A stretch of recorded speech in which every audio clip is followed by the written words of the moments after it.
অনেক মানুষ দেখবেন প্রশ্ন করে মালাকুল মউত একসাথে এতগুলা মানুষের জান কিভাবে কবজ করে, প্রশ্ন করে না? এখানে 10 জন, ওইখানে 10 জন, আমেরিকা 50 জন, বাংলাদেশে 100 জন, এট এ টাইম মানুষ মারা যায়। এতগুলো মানুষ কিভাবে মালাকুল মউত একা মানুষের জান কবজ করে? মালাকুল মউত আল্লাহর নবীকে বলতেছেন, নবীজি, একটা মানুষের হায়াতের জিন্দেগি যখন শেষ হয়ে যায়, আল্লাহ তাআলার আরশে আজিমে একটা গাছ আছে, ওই গাছের সাথে এক পাতা আছে, প্রত্যেকটা পাতায় পাতায় এক একটা মানুষের হায়াতের জিন্দেগি লেখা থাকে। যখন তার হায়াতের জিন্দেগি শেষ হয়ে যায়, 40 দিন বাকি থাকে, তার হায়াতের জিন্দেগির ওই গাছের পাতাটা হলুদ বর্ণ হয়ে যায় 40 দিন আগে। ওই বান্দাকে যে ফেরেশতার মাধ্যমে রিজিক দেওয়া হয়, ওই রিজিক ওয়ালা ফেরেশতা 40 দিন আগে আয়েশা বইলা যায়, আল্লাহ তোমাকে 40 বছরের 50 বছরের জিন্দেগি দিয়া দুনিয়াতে পাঠাইছে, তোমার জন্য আল্লাহ যতটুকু রিজিক নির্ধারণ করছে, তোমার রিজিক খাওয়া শেষ, আর মাত্র 40 দিনের রিজিক বাকি আছে। কয়দিন? আবার যখন এইভাবে করে একদিন, 2 দিন, 3 দিন যেতে থাকে, প্রত্যেকদিন ফেরেশতা আয়েশা তার মাথার সামনে বসে বলে, শোনো শোনো, তোমার বাকি আছে আর 38 দিন, 37 দিন, 36 দিন। দেখেন আমার সাথে আপনাদের কথাগুলো মিলে কিনা? যখন একটা মানুষ ইন্তেকাল করবে, তার 40 দিন আগেই দেখবেন তার কথাবার্তা সবকিছু একটা পরিবর্তন চলে আসে, খাওয়া দাওয়ায় পরিবর্তন চলে আসে, খেতে পারে না। যে মানুষ আধা কেজি চাউলের ভাত খায়, 1 কেজি চাউলের ভাত খায়, আধা কেজি গরুর গোশত, 1 কেজি গরুর গোশত খেয়ে ফেলে, ওই মানুষ দেখবেন 1 মুঠো ভাতও খেতে পারে না। তার সামনে খাবার দিলে আর খাবার ভালো লাগে না। যে মানুষ 1-2 গ্লাস দুধ খেয়ে ফেলতো, সেই মানুষকে চামচ দিয়ে দুধ খাওয়ানো হয়। যে মানুষ 1-2 হালি কমলা খেয়ে ফেলতো, তাকে একটা কমলার খোসা মুখে নিয়ে একটু রস খাওয়ানো হয়। কারণ কি রে ভাই? কারণ কি? আল্লাহ নবী বলেন, আল্লাহ তাআলা তার জন্য যতটুকু রিজিক নির্ধারণ করেছিলেন, তার রিজিক শেষ, বাজেটে আর তার রিজিক নাই। আর মালাকুল মউত এসে বলে, শোন, তোর বাকি আছে আর মাত্র 3 দিন। 40 দিনের থেকে কয়দিন?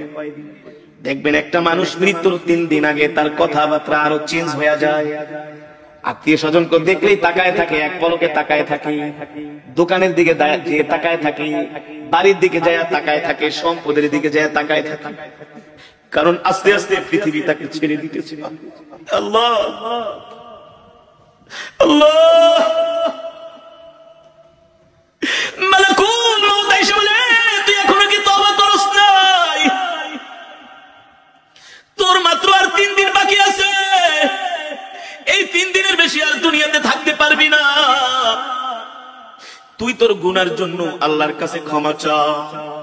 তখনই দেখবেন ওই মৃত ব্যক্তি যে ইন্তেকাল করবে, 3 দিন আগে তার সন্তানদেরকে ডাকে, কথার মধ্যে একটা পরিবর্তন, আবেগী কথাবার্তা বলে, বাবা রে, আমি যদি চলে যাই, তোর মাকে দেখা রাখিস, তোর ছোট বোনটারে দেখা রাখিস।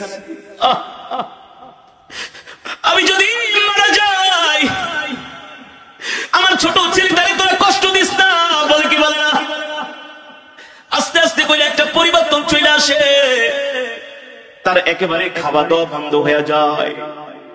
শরীরের নার্ভগুলো, শরীরের পার্টস গুলো আর আগের মতো কাজ করে না। কারণ সে মৃত্যুর জন্য তৈয়ার হচ্ছে। যখন তার হায়াতের জিন্দেগির পাতাটা একেবারে হলুদ বর্ণ হয়ে যায়, আর মালাকুল মউত আয়েশা তার সামনে হাজির হয়ে যায়। যদি নেককার হয়, স্ত্রীকে বলে, আমাকে কালেমা শরীফের তালকিন দাও।